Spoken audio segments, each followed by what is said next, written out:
About 7 years ago, I found myself stepping into a new role as the office manager of a small construction company.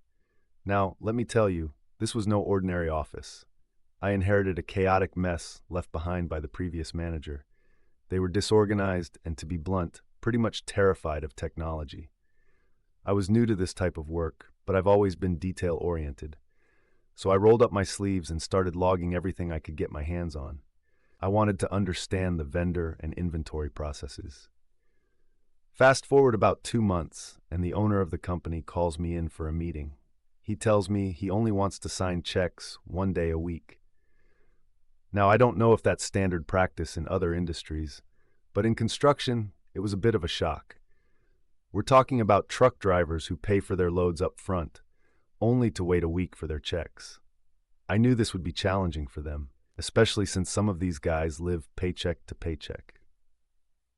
I sent out an email to all our vendors explaining the new policy.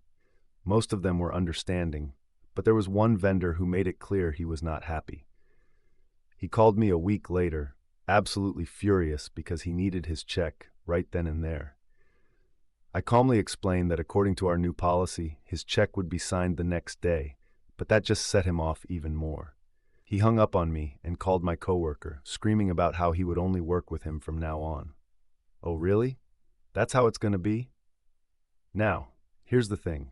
I had noticed discrepancies with this vendor's deliveries. My inventory logs showed we had 100 yards of material, but my supervisor kept asking for more loads because we had barely any left. I thought maybe we were using too much or just measuring incorrectly. But after being called a bitch, something clicked in my head. I reached out to another vendor who delivered different materials and explained the situation. He was shocked at how low the price was that we were getting from this guy. He mentioned that the truck couldn't even carry more than 20 yards. I was hesitant to believe him, but I couldn't help but be curious. So, I asked this vendor if he could help me out and check if he could get weight receipts from the yard. I had never even heard of weight receipts before, but I had noticed that all the other vendors provided them, while this particular vendor just handed me a handwritten ticket saying 45 yards. That day, my friendly vendor texted me photos of the receipts, and when I saw the vendor's name on those receipts, my heart dropped. The dates matched, the driver's name matched, and the timestamps lined up perfectly with our delivery schedule. It was true. This vendor was only delivering 20 yards at a time, but charging us for 45.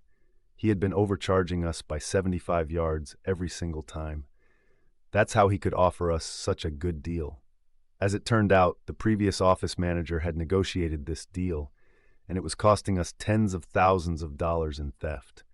With no receipts to back us up, there wasn't much we could do except cut ties with him.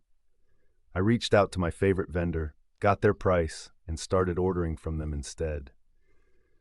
And just like that, the vendor who had sworn he would never work with that bitch again got exactly what he wanted. He never worked with me again. He tried reaching out to my coworker a few times, but each time he was told, "Talk to the office manager." He called me once, but I didn't answer.